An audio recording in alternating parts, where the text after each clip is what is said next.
Yo. Y'all forgive me. This video is probably going to be a little darker than we would like. As far as the videos go, maybe I try to edit it and bring some light to it or some shit. But I'm Terrell, Hall of Fame, D-Line, TBKC, and all that sweet, beautiful, wonderful shit. And man, Facebook, I tried to get my brother, Daryl Thrower, to send me this video. Hopefully he sends it. Like I told you, I'm not the most tech savvy type person, so I don't know how to take videos and record them and all that shit. But basically, what this video was, it looked like a big time, probably Camelot dog, a big red dog. And the dude is trying to do a head taping on a dog, and the dog, basically attacks the man.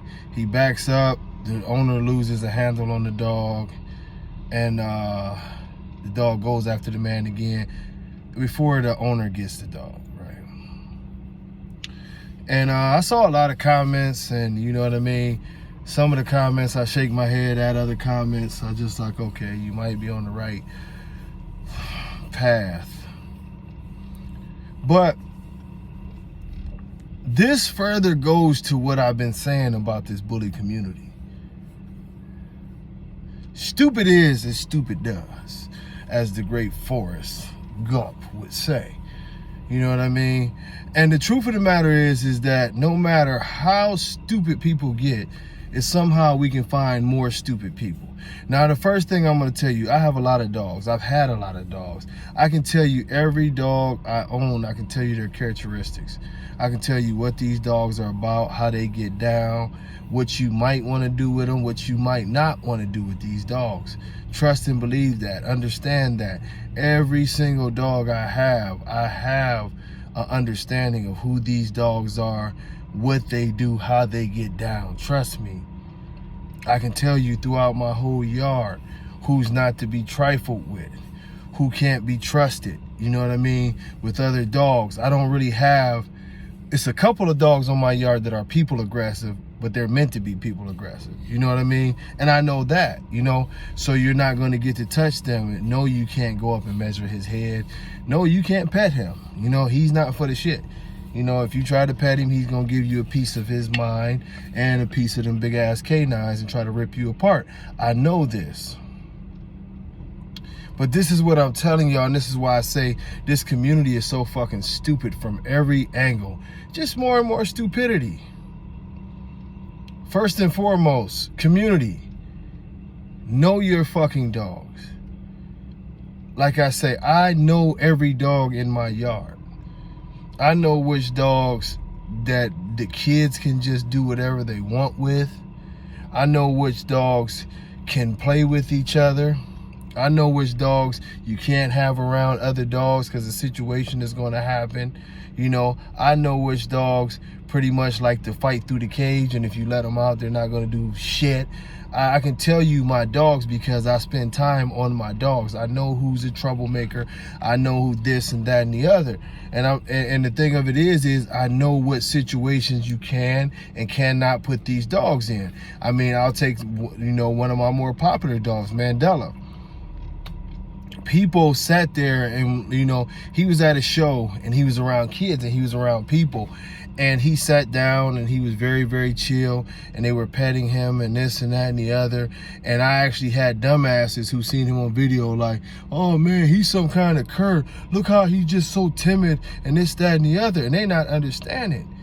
This dog will he will do something to you. You know what I mean? A good friend of mine, Ruben Cortez, can tell you, like, he is a teddy bear like a mama. He loves people and everything like that. But at his house and around his kids, you can't do that with him. But I know that about him. See, if you take the one reaction that you see about Mandela, where he has this natural thing because he's been so well socialized and he's got good temperament, that still doesn't mean he doesn't have a protection drive. I told y'all about my good friend Mark, you know what I mean, and how he talked about even his dog looked at him crazy and got in between him and his kid because the dog didn't like the way he was handling his kid. He had never seen that before. I told y'all about another good friend of mine, you know what I'm saying, Mr. Dennis Allen Pope, or Pope Allen, whichever way you want to put it in, where he specifically said, a dog he had attacked his wife, and it was on. You know what I'm saying? The female he got from me hit that male. Hadn't seen that up out of her, but when it was time, it was go time. You got to know the intricacies of your dog. This shit is more than just buying dogs, coming out there and saying you a dog man, not putting a ton of time into your dogs, not having an understanding of your dogs. You know what I mean? This shit is real. I told y'all a story, and this was like, it's probably was about, I'm trying to date it. I would date it by Poop's age. It was about 7 years ago. Denzel was a younger man then, and we was over some friend's house, one of my friends that passed. God bless Kiki, I love you, baby. But but we had the dogs out there, and of course Denzel being who he is, at that time they was doing me a huge favor. I was in the middle of moving, so they were keeping Denzel, a few weeks for me. And some people brought some dogs over, and it was one of them goofy dogs that like to climb all over, dogs. And her husband was telling them like, hey bro, you better get your dog, like. And he's like, oh no man, that's Denzel, I seen him at the show ring, I seen him with the kids. Oh yeah, the dog kept on jumping all over Denzel, and Denzel is sitting there, and he's just like, he's at that point, and Denzel lunged out, bam, got him right in the jaw, cut his shit, basically gave him, like them boys hit a boy with a razor. He ripped his shit wide open, you know what I mean? And that was that. But they kept telling him, you know what I'm saying? They kept telling him, be cool, be cool, be cool, be cool, be cool, get your dog, man. Just because he's chill, but they had been around Denzel long enough to know that he really ain't for that shit. He's got great temperament. He can go to the furthest extent. He's got great patience, but once he decides it's over with, he starts acting like a game dog, and he want that work, And it was a good thing that, I was there and ran up on him real quick because I was across the yard. But I could see it, you know what I'm saying? But I thought that they would have enough sense after these people done told them to get their dog, you know what I mean? But they let the dog go one more time, and they got taught a lesson. I was at another event, and I tell y'all about all these events because it's crazy. And I think y'all heard me, I don't know if this was in the program or whatever, but I was at an event where I came home, just got off the road from delivering some puppies. I went to this show. I literally seen a fool get his finger bit off at a show. Another situation where not controlling the dogs like that. His own dog, he's trying to break up the fight for whatever reason. He sticks his hand down there. The dog bit his finger off and spit it out. This fool takes off and runs. You know what I'm saying? But his folks got the finger and put it in ice and everything. I think he got it reattached. I'm pretty sure he did. I'm pretty sure that was the story behind that. But you know what I'm saying? That's something else. I saw another dog fight at a show where, boop, the dog's eye got popped out. You know what I mean? I've seen some ugly things at shows, and it don't just happen with the bully community. We've seen it, in a lot of different settings. But this is what I'm saying. These situations are so unorganized, and these situations are so reckless, and we have such a low level of dog education going on in the ring right now. This type of stuff is scary. That brother who was measuring that dog's head is very lucky. That was 125, 130, maybe even bigger pound dog, that just for his sake, which was great, the dog didn't have the greatest of biting, accuracy. Because if that dog would have got a hold of him, you know what I mean? That type of size of dog, it don't take much. That dog can mangle your arm fast. Like we talking about, he could have been to the point where he would have never been able to use that hand properly again if that dog really had got him. Because if it was the type of dog, and some of the dogs that I've seen, or some of the dogs that I've worked that do sleeve work and different things, if that dog would have got good pressure and bit that dog, like some of the dogs, bit his arm like that, just naked, you know what I mean? By the time they got him off that dog, got that dog off that man, if he was that type of dog, and this was bullies that I've worked with who've done some bite work with me, his arm could have been through. And considering that the dog came back at him again after the dude lost the thing, I mean, it could have been ugly. And this is a grown man. Now, you know what I'm saying? Think about, you got people standing ringside. A lot of times you got kids and shit standing ringside. Imagine that dog break off the leash and do something to a kid or someone who's a lot smaller, like a woman. If it's not a kid and you get a small, you know, you get a smaller woman who can't fight him off. This was a pretty good sized dude. And I think that helped because, you know what I'm saying, when the dog hit him, he's a pretty big guy. He sort of defended himself, you know, with having that extra mass on him. But if this is, you know, if this is a woman, you never, I mean, this shit can happen fast, y'all. It can happen fast, man. It can happen fast.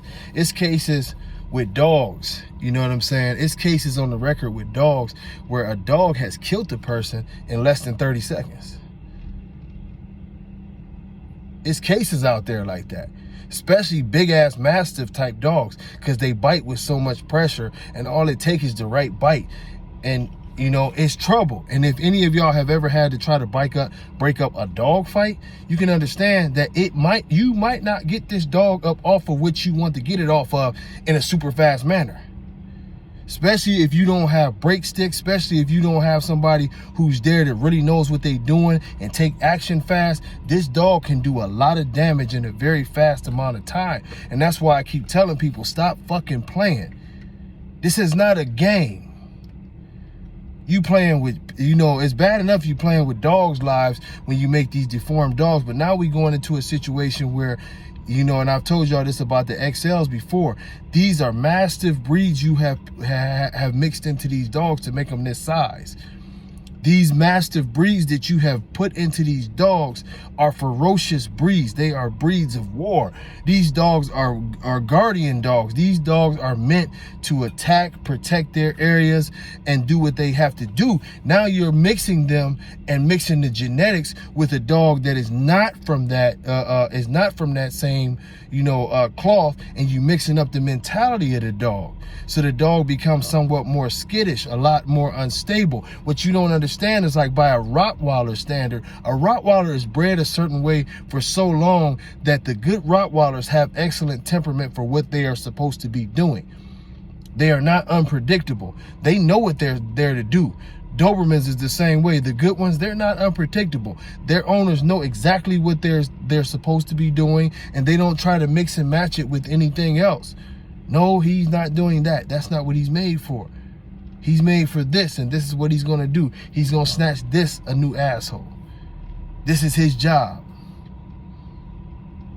This is his job. I'm not here. This is why a lot of times when you see people who have a serious working type dog, a protection type dog, they're not walking it around saying, hey, pet him and see. No, that's not what he's here for. But then you take these dogs and you take them into settings with loud music, a bunch of people, a bunch of different dogs, a bunch of different smells, and their anxiety is on swole because it's not a lot of conditions that you can simulate to prepare for this situation. Now I have a strange person coming up to me trying to put something around my head. Y'all think this is smart? If anything, in those situations, have that person invite someone else into the ring, a two-man setup to where, hey, you got your homie here. Go ahead, have your homie hold your dog who the dog is used to, or if it's your wife, whoever that the dog is used to holding. I'll stand my distance back to where I can see accurately. You measure your own dog's head. You be up and close and personal with this animal. Let's not take for granted that he's going to be comfortable with me leaning over him and doing something strange to him that he's not used to in a setting where it's a bunch of people around him making him nervous. When we already know that these breeds will get after it. And if that dog has behaved like that before, has behaved like that on that day, I know he's done it before. It's common sense. Y'all going to play around to the point to where somebody's going to get seriously hurt or killed at a show, and then all of a sudden, you know what I mean, let's change the rules to everything like y'all always do with y'all dumb asses, or try to turn somebody else into the villain for y'all silly ass behavior. But that's all I really got to say about that shit. I've been saying it forever. People need to wise up. People need to educate themselves and do what they need to do in this community. This shit is getting pathetic. God bless all y'all, man. I thank y'all for your love and support. Until next time, much love. Peace.